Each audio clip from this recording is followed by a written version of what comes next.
This is the starter for the E36 model BMW. And before I start showing you a few tips about how to install this thing, I want to point out that these two are different. Okay, this is the old one that I just removed. If you take a look, they're threaded on the inside right there. That's the old one. Okay, threaded.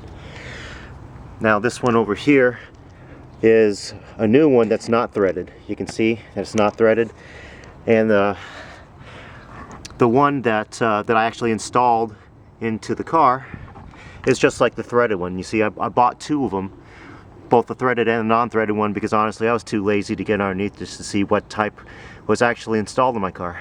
But I had enough money, so why not? I bought them both, and I'll return this new one probably on Saturday. So be aware that there are two different types. The one that has no threads will have nuts on this side. Okay? Anyway, so the tools that you want to use, and I went to Harbor Freight to get this because I watched some of these videos that are on YouTube about how to remove and install, and there are some ideas about what tools that you should use, and I took some of those ideas and I used my own. So like I remember one, there was a combo wrench that somebody used, or no, a double end box end wrench, whatever, and somebody actually took an E12 and welded it to the end of a box end wrench and then bent that thing into the correct angle to make it easier to pull out the nut. Well, I don't have a torch, can't weld nothing, so instead I bought one of these things, and it angled it just perfectly. See that? Okay, so I used that idea somebody used for a box end wrench. They bent that thing and then they welded the socket right onto the wrench. And so instead of doing all that nonsense, I decided to buy one of these neat little stubbies that swivels. And I really like it. It's such an awesome tool because you can get in where you want to, and then when you want to spin, you can get it really close in, and then you can just, it's almost like one of those wheel ratchet things. Makes it easier. Okay, so I had it at this angle. Okay, so that's that right there, and I used that right there, that setup for the bottom bolt, the one that you can actually pretty much see when you get underneath the car. Now the one that you can't see at all, look at this monster.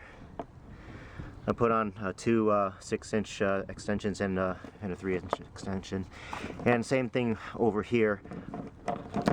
I got that little swivel thing. Okay, and you're going to use the same E12 star right there, and then you can put that right at the end. Okay, one more thing to point out about this, as you can see, this has a little swivel down at the end. You know, it's a round adapter, and that makes it a little bit easier to get onto it.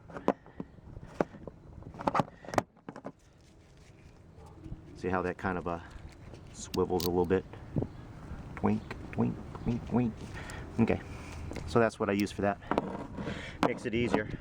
Now, I'm pretty sure that everybody that put those videos onto YouTube had a 6-cylinder engine. Well, I don't have a 6-cylinder.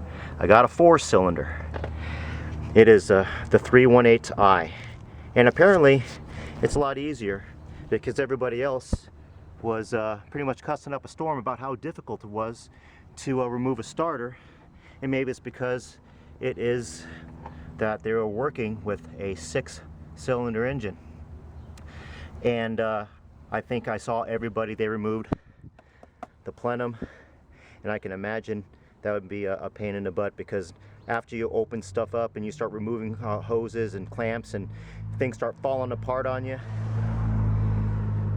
then you open up a can of worms, and then now you're going to be there the whole weekend wasting your time instead of going out and having fun and trying to find seals and parts and stuff that doesn't exist anymore. So if you have a 6-cylinder engine, I feel sorry for you. This is the 4-cylinder, and you don't even have to take out any of this. You can do everything from underneath. So put your car on ramps, get underneath, and then you can start working up in there. The Haynes manual gives a pretty good suggestion, which says to undo the dipstick bracket, and so that's what I did, and then that made it a little bit easier. This thing was I was able to maneuver it, so that was pretty good. And then when I got up underneath the car, I started working underneath it, and I was able to wrap my arm around underneath. And you know, this is going to be virtually impossible to show you with this video, but when you get underneath it, really study it. It took me 20 minutes to study the best way to do this, and going underneath it, you can do everything from underneath. So follow the instructions. If you have a Haynes manual, it does tell you to do it the right way. It just doesn't tell you all these little tips. But use the setup that I gave you, and